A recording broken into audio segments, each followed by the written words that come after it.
Like any other 3D program, ZBrush can simulate perspective so that things close to the camera are larger and things far from the camera are smaller. ZBrush can also show you a grid to help you visualize 3D space. I'm going to open up the exercise file for this movie. I'm going to hide Lightbox because it's just in the way right now. And now if you click and drag and rotate, you'll see that there's two versions of this super average man. One of them is behind the other. So with perspective turned on by default, with this button highlighted, you'll see that the model that is farther back is smaller, just like it is in real life. With perspective turned off, you'll see that they appear to be the same size, even though one is farther away. I like to turn perspective on if I'm trying to model from a reference photograph. Since photos have perspective, I want to model with perspective in order to work accurately.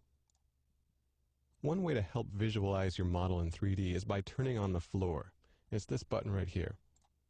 It's really just a grid that sits at the base of your model.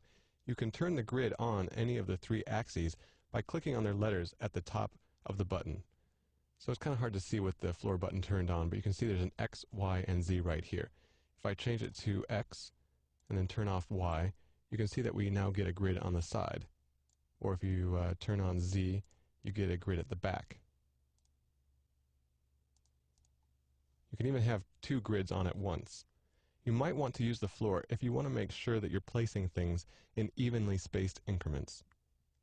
Perspective and the floor are two features that can help you visualize how your model fits into 3D space. It's really up to your preference how you use them or if you use them at all. Sometimes they can just get in the way, but other times they can really help you orient yourself in 3D space.